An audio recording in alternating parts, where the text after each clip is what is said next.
بسم الله الرحمن الرحيم الحمد لله رب العالمين الصلاة والسلام على رسوله الأمين وعلى آله وصحابه الطيبين الطاهرين ومن تبعهم بإحسان إلى يوم الدين أما بعد. وقال الله تعالى في القرآن الكريم: أعوذ بالله من الشيطان الرجيم، بسم الله الرحمن الرحيم، وتعاونوا على البر والتقوى ولا تعاونوا على الإثم والعدوان. وقال رسول الله صلى الله عليه وسلم: إنما الأعمال بالنيات. صدق الله وصدق رسول الله صلى الله عليه وسلم. பேரன்பும் பெரும் கருணையும் கொடைமிக்க பேருபகாரி அல்லாஹ்விற்கே கோடான கோடி புகழ். நபிகள் நாயகம் முஹம்மது ரசூலுல்லாஹ் ஸல்லல்லாஹு அலைஹி வஸல்லம் அவர்களின் மீதும், அவர்களை பின்பற்றி வாழ்ந்த சகாபாக்கள், தாபிஈன்கள், தபஅ தாபிஈன்கள், உலமாக்கள், ஷுஹதாக்கள், சாலிஹீன்கள், இங்கு அமர்ந்திருக்கிற நம் அனைவரின் மீதும் அல்லாஹ்வின் அன்பும் அருளும் என்றென்றும் நிறைவாக உண்டாவதாக. அல்லாஹ்வின் கிருபையால் அவனுடைய பொருத்தத்தை நாடியவர்களாக அவனுடைய மாளிகையில் இஅ்திகாஃபுடைய நியத்தோடு அமர்ந்திருக்கிற மார்க்க நண்பர்களே, அல்லாஹு ஜல்ல ஷானுஹு தஆலா எந்த நல்ல விஷயங்களை தங்களுடைய வாழ்க்கையில் ஏற்று நடக்கும்படி கட்டளையிட்டுள்ளானோ அந்த விஷயங்களை தங்களுடைய வாழ்க்கையில் ஏற்று நடக்கும்படியும், எந்த விஷயங்களை விட்டு விலகி இருக்கும்படி கட்டளையிட்டுள்ளானோ அந்த விஷயங்களை விட்டு விலகி இருக்கும்படியும் எனக்கும் உங்களுக்கும் தக்வாவை கொண்டு இறை அச்சத்தை கொண்டு நசீஹத்து செய்தவனாக எனது உரையை ஆரம்பம் செய்கிறேன். அல்லாஹு ஜல்ல ஷானுஹு தஆலா மனிதன் சிறந்து வாழ்வதற்குண்டான வழிமுறைகளை மிக தெளிவாக கற்றுத் தந்திருக்கிறான். அல்லாஹ்வை அடைவதற்கும் அவனுடைய பொருத்தத்தை பெறுவதற்கும் உண்டான எல்லா முறைகளையும் நபி ஸல்லல்லாஹு அலைஹி வஸல்லம் அவர்கள் நமக்கு கற்றுத்தந்தார்கள். என்றாலும் கூட அல்லாஹ்வின் பொருத்தத்தை பெறுவதில், அவனுடைய மகிழ்ச்சியை, சந்தோஷத்தை அடைவதில் ஒரு மிகப்பெரிய தடையாக ஷைத்தானும் இருக்கிறான். எனவே நல்ல காரியங்களை, கெட்ட காரியங்களை புரிந்திருக்கிற நாம் அல்லாஹ்வை சென்று அடைவதற்கு மிக பெரும் சவாலாக ஷைத்தான் இருக்கிற காரணத்தினால் ஷைத்தானின் சூழ்ச்சிகளை தெரிந்து கொள்வது என்பது அல்லாஹ்வை அடைவதிலே மிக முக்கியமான அங்கமாக இருக்கும். நபி ஸல்லல்லாஹு அலைஹி வஸல்லம் அவர்கள் சொல்கிறார்கள், மனிதனின் நாடி நரம்புகளில் எல்லாம் ஷைத்தான் ஓடிக்கொண்டிருக்கிறான் என்பதாக சொன்னார்கள். அப்படி என்றால் ஷைத்தான் மனிதனை எல்லா வகையிலும் ஆக்கிரமித்திருக்கிறான் என்பது இதன் மூலமாக விளங்கிக் கொள்ள முடிகிறது. ஷைத்தான் எப்படியெல்லாம் அவனுடைய வலையில் நம்மை சிக்க வைக்கிறான் என்கின்ற பல்வேறு வடிவங்களை அறிஞர்கள் நமக்கு வரிசைப்படுத்தி சொல்லித் தருகிறார்கள். அந்த வகையில் முதலாவது, ஷைத்தானினுடைய சூழ்ச்சி வலைகளில் மிக முக்கியமான ஒன்று கோபத்தை ஏற்படுத்துவது. நபி ஸல்லல்லாஹு அலைஹி வஸல்லம் அவர்கள் இது குறித்து நிறைய எச்சரிக்கை செய்திருக்கிறார்கள். ஒரு மஜ்லிஸில் ஒரு சகாபிக்கு கடுமையான கோபம் வந்து விடுகிறது. கோபத்தில் கொப்பளிக்கிறார். அவருடைய முகமெல்லாம் சிவந்து விடுகிறது. நபி ஸல்லல்லாஹு அலைஹி வஸல்லம் அவர்கள் சொன்னார்கள், அவர் அஊது பில்லாஹி மினஷ் ஷைத்தானிர் ரஜீம் என்று ஷைத்தானிடமிருந்து பாதுகாவல் தேடட்டும். கோபம் என்பது ஷைத்தானின் சூழ்ச்சிகளில் ஒன்று என்பதாக சொன்னார்கள். இன்னொரு சகாபி நபி ஸல்லல்லாஹு அலைஹி வஸல்லம் அவர்களிடத்திலே, அவுசினி யா ரசூலல்லாஹ், அல்லாஹ்வின் தூதரை எனக்கு உபதேசம் செய்யுங்கள் என்பதாக கேட்டார். நபி ஸல்லல்லாஹு அலைஹி வஸல்லம் அவர்கள் லா தக்லப், கோபப்படாதே என்பதாக சொன்னார்கள். மீண்டும் எனக்கு உபதேசம் செய்யுங்கள் என்பதாக கேட்டார். மீண்டும் நபி ஸல்லல்லாஹு அலைஹி வஸல்லம் அவர்கள் லா தக்லப் என்பதாக சொன்னார்கள். மூன்றாவது முறையும் உபதேசம் செய்யுங்கள் என்பதாக கேட்டபோது நபி ஸல்லல்லாஹு அலைஹி வஸல்லம் அவர்கள் லா தக்லப் என்பதாகவே சொன்னார்கள். ஹஸரத் அப்துல்லாஹ் இப்னு உமர் ரலியல்லாஹு தஆலா அன்ஹு அவர்கள் சொல்லுகிறார்கள், நபி ஸல்லல்லாஹு அலைஹி வஸல்லம் அவர்கள் கோபப்படாதீர்கள், கோபப்படாதீர்கள் என்று இவ்வளவு தூரம் அழுத்தமாக கூறியதற்கான காரணத்தை நான் யோசித்தேன். அதுதான் பாவங்களினுடைய தாய். கோபம் ஒருவன் கொண்டு விட்டால் அவன் அடுத்தடுத்த பாவங்களில் தள்ளப்படுகிறான். எனவேதான் கோபப்படாதீர்கள் என்பதாக மார்க்கம் சொல்கிறது என்பதாக சொல்லுகிறார்கள். உண்மைதானே? ஒருவர் கோபப்பட்டு விட்டார் என்றால் தகாத வார்த்தைகளில் பேச ஆரம்பிக்கிறார். கையில் கிடைத்ததை எடுத்து அடிக்க ஆரம்பிப்பார். நட்பை உடைத்து விடுகிறார். உறவுகளை சிதைத்து விடுகிறார். இப்படி அடுத்தடுத்த பாவத்தின் பக்கமாக கோபம் தள்ளுகிற காரணத்தினால் பாவங்களின் தாய் என்பதாக ஹஸரத் அப்துல்லாஹ் இப்னு உமர் ரலியல்லாஹு தஆலா அன்ஹு அவர்கள் சொல்லுகிறார்கள். எனவே தான் ஷைத்தான் தன்னுடைய சூழ்ச்சிகளில் மிக முக்கியமான ஒரு சூழ்ச்சியாக கோபத்தில் மனிதனை ஆட்படுத்துகிறான். இரண்டாவதாக, ஷைத்தான் தன்னுடைய சூழ்ச்சி வலைகளில் மிக முக்கியமானதாக வைத்திருப்பது வணக்க வழிபாடுகளை பாரமாக ஆக்குவது. வணக்க வழிபாடுகள் பாரமாகிவிட்டது என்று சொன்னால் அல்லாஹ்வை நெருங்குவதற்கு அதுவே தடையாக ஆகிவிடுகிறது. எனவே ஷைத்தான் வணக்க வழிபாடுகளை பாரமாக காட்டுவான். அல்லாஹு ஜல்ல ஷானுஹு தஆலா திருக்குர்ஆனில் சொல்லுகிறான், வ இன்னஹா லகபீரத்துன் இல்லா அலல் காஷிஈன். தொழுகை குறித்து சொல்லுகிறான். இரையச்சம் உள்ளவர்களை தவிர, அல்லாஹ்வை அஞ்சி நடக்கக்கூடியவர்களை தவிர மற்றவர்களுக்கு இந்த தொழுகை பாரமாக இருக்கும் என்பதாக சொல்லுகிறான். தொழுகை மட்டுமல்ல, குர்ஆன் ஓதுவதாக இருக்கட்டும், திக்ர் திலாவத்துகளில் ஈடுபடுவதாக இருக்கட்டும், மற்ற நற்காரியங்கள் புரிவதாக இருந்தாலும் அது ஒரு பாரமாகவும் சுமையாகவும் இருப்பது ஷைத்தானினுடைய சூழ்ச்சிகளில் ஒன்றாக அறிஞர்கள் சொல்லுகிறார்கள். பொதுவாக நாம் பார்க்கிறோம், இறைவனுக்கு விருப்பமில்லாத காரியங்களில் நேரத்தை செலவு செய்வதை விட வணக்க வழிபாடுகளில் நேரத்தை செலவு செய்வது என்பது சிரமமாகவும் கஷ்டமாகவும் இருப்பதை நாம் பார்க்கிறோம். ஆக இரண்டாவது, வணக்க வழிபாடுகளை ஷைத்தான் பாரமாக காட்டுவான். மூன்றாவதாக, வஸ்வசாவின் மூலமாக நம்மை வீழ்த்துகிறான். வஸ்வசா என்பது சாதாரண சின்ன விஷயங்களில் துவங்கி பெரும் பெரும் விஷயம் வரை வஸ்வசாக்களை கொண்டு மனிதனை ஷைத்தான் வீழ்த்துகிறான். உதாரணமாக, ஒது செய்யும் போது ஏற்படக்கூடிய வஸ்வசா, தொழுகும் போது ஏற்படக்கூடிய வஸ்வசா, இது எல்லாவற்றிற்கும் ஷைத்தானே காரணமாக இருக்கிறான். நபி ஸல்லல்லாஹு அலைஹி வஸல்லம் அவங்க கிட்ட சஹாபாக்கள் வந்து முறையிட்டு இருக்கிறாங்க, யா ரசூலல்லாஹ், ஒது செஞ்சு முடிச்சிட்டு தொழுகிறதுக்குள்ள எனக்கு காற்று பெறுவதை போன்று உணர்கிறேன் என்பதாக சொல்றாங்க. சில சகாபாக்கள் எப்படி வந்து முறையிட்டு இருக்கிறாங்க, ஒது செய்துவிட்டு தொழுவதற்கு முன் எனக்கு சிறுநீர் வந்து விடுவது போன்று ஒரு உணர்வு வருகிறது என்பதாக முறையிட்டு இருக்கிறார்கள். இந்த முறையீட்டிற்கெல்லாம் நபி ஸல்லல்லாஹு அலைஹி வஸல்லம் அவர்கள் பதிலாக சொன்னது, இது ஷைத்தானின் வஸ்வசா என்பதாக சொன்னார்கள். ஆக இது போன்ற வஸ்வசாக்களில் துவங்கி கணவன் மனைவியின் மீது சந்தேகம் கொள்வது, மனைவி கணவனின் மீது சந்தேகம் கொள்வது, நண்பர்கள் தங்களுக்குள் ஒருவர் இவர் என்னை பார்த்து பொறாமை கொள்கிறாரோ என்கின்ற ஒரு குழப்ப நிலை ஏற்படுவது, இதுவெல்லாம் ஷைத்தானினுடைய வஸ்வசாக்களில் ஒன்று. எந்த அளவிற்கு இவனுடைய வஸ்வசா நீள்கிறது என்று சொன்னால், இதை யார் படைத்தார் என்கின்ற கேள்வியின் நீழ்ச்சியாக அல்லாஹ்வே யார் படைத்தார் என்கின்ற கேள்வி வருகிறது. இதுவும் ஷைத்தானுடைய வஸ்வசாக்களில் ஒன்று. எனவே தான் நபி ஸல்லல்லாஹு அலைஹி வஸல்லம் அவர்கள் சொன்னார்கள், இது எதன் மூலமாக வந்தது, இது எதன் மூலமாக வந்தது, இது யார் மூலமாக வந்தது என்கின்ற கேள்வி ஒரு கட்டத்தில் இப்படி ஒரு சூழ்நிலையை உருவாக்கும். அல்லாஹ்வை யார் படைத்தது, அல்லாஹ் எப்படி வந்தான் என்கின்ற கேள்வியை உருவாக்கும். இது ஷைத்தான் புறத்தில் இருந்து போடப்படுகின்ற வஸ்வசா என்பதாக நபி ஸல்லல்லாஹு அலைஹி வஸல்லம் அவர்கள் சொன்னார்கள். இது குறித்த ஹஜ்ரத் இப்னு அப்பாஸ் ரலியல்லாஹு தஆலா அன்ஹு அவர்களிடத்திலே அல்லாஹ் குறித்தே சில சந்தேகங்கள் வருகிறது, குழப்பங்கள் வருகிறது, என்ன செய்வது என்று கேட்டபோது ஹஜ்ரத் இப்னு அப்பாஸ் ரலியல்லாஹு தஆலா அன்ஹு அவர்கள் சொன்னார்கள், அப்படி குழப்ப நிலை ஏற்படுகிற நேரத்தில் குல் ஹுவல்லாஹு அஹத் என்கின்ற சூராவை ஓதுங்கள் என்பதாக சொன்னார்கள். ஆக வஸ்வசாவும் ஷைத்தானினுடைய சூழ்ச்சிகளில் ஒன்றாக அறிஞர்கள் வரிசைப்படுத்தி சொல்கிறார்கள். நான்காவதாக, நிர்வாணப்படுத்துவது. ஹஜ்ரத் ஆதம் அலைஹிஸ்ஸலாம் அவர்கள் ஹஜ்ரத் ஹவ்வா அலைஹிஸ்ஸலாம் அவர்களையே ஷைத்தான் நிர்வாணப்படுத்தினான். அவர்கள் சுவர்க்கத்திற்குள் விடப்படுகிற நேரத்தில் ஆடை உள்ளவர்களாகவே விடப்பட்டார்கள். உலகத்திற்கு அவர்கள் அனுப்பப்பட்ட நேரத்திலே நிர்வாணமாகத்தான் அனுப்பப்பட்டார்கள். என்பதாக அல்லாஹ் குர்ஆனிலே சொல்லுகிறான். ஷைத்தான் ஆதம் அலைஹிஸ்ஸலாம் அவர்களையும் ஹஜ்ரத் ஹவ்வா அலைஹிஸ்ஸலாம் அவர்களையும் நிர்வாணப்படுத்தினான். ஆக இந்த நிர்வாணத்தின் மூலமாக, ஆடை குறைப்பு கலாச்சாரத்தின் வழியாக அடுத்தடுத்த பாவங்களில் ஷைத்தானால் மிக இலகுவான முறையில் தள்ளப்படுகிறது. எனவே இது குறித்து விரிவாக பேச வேண்டிய அவசியமில்லை. ஏன் என்று சொன்னால் நமக்கு தெரியும்.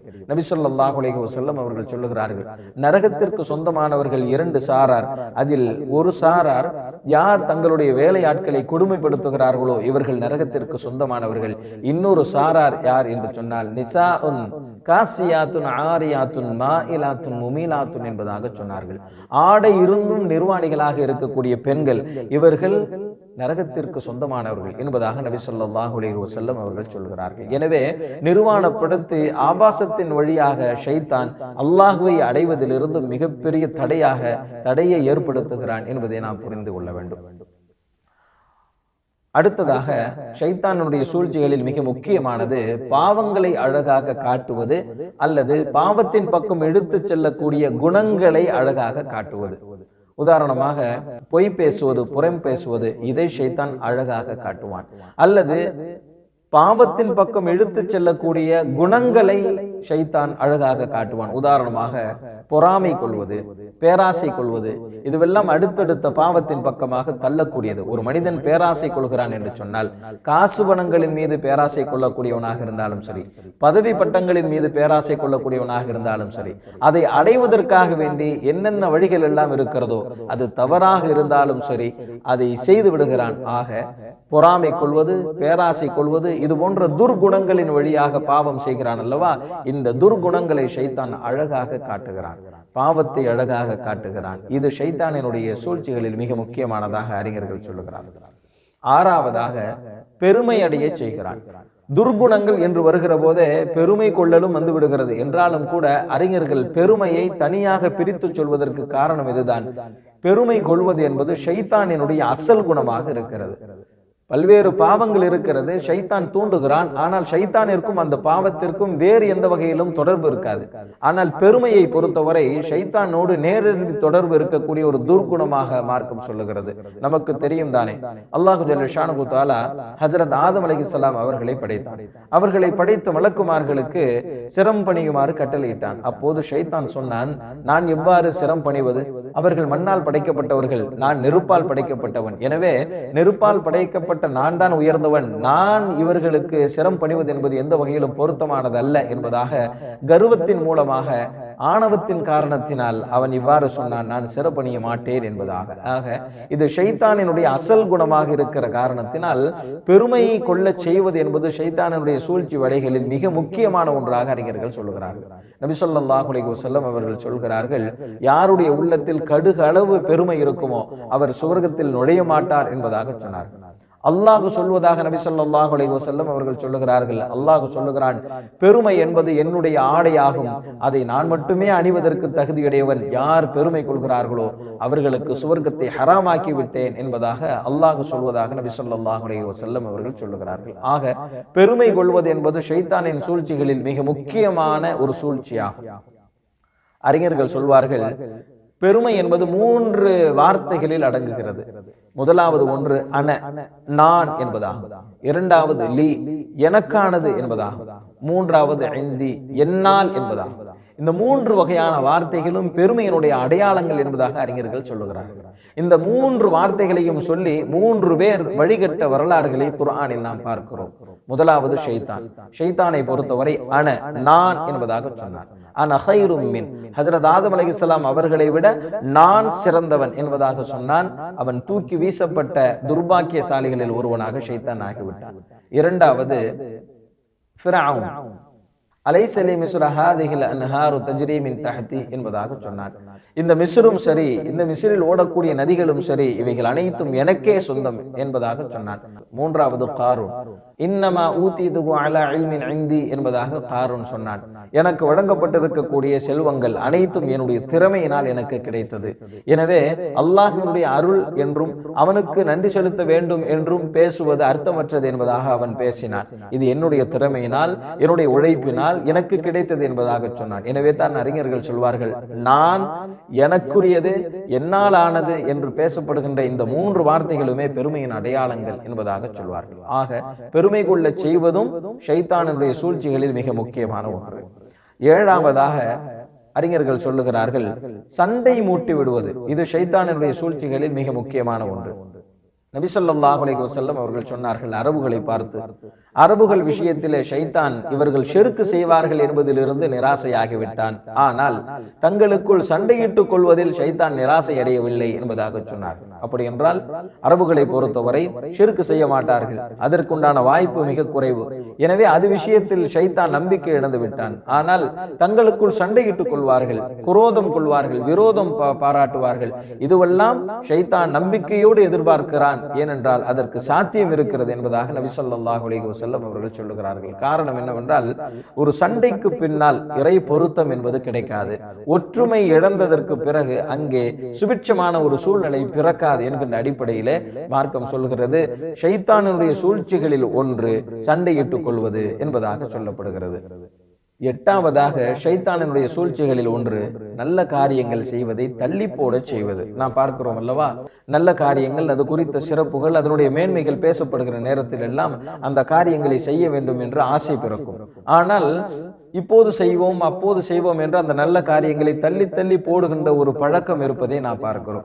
உதாரணமா தஹஜ்ஜத் தொழுகையினுடைய சிறப்பு பேசப்படுகிறது என்று வைத்துக் கொள்வோம்.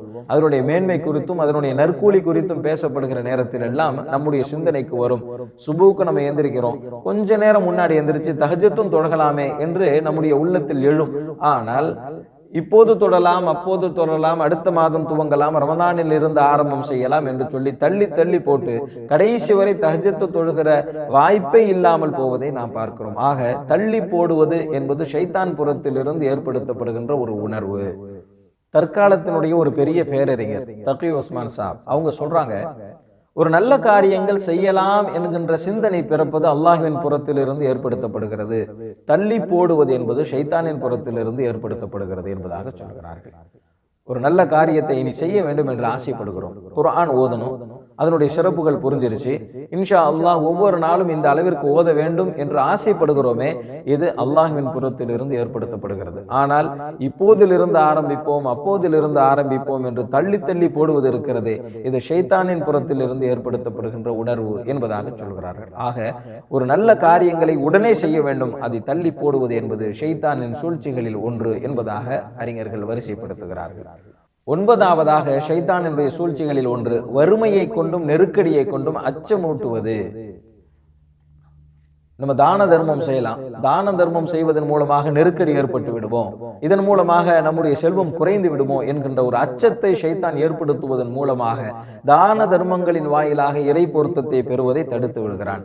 பத்தாவதாக ஷைத்தானுடைய சூழ்ச்சி நிராசை அடைய செய்வது.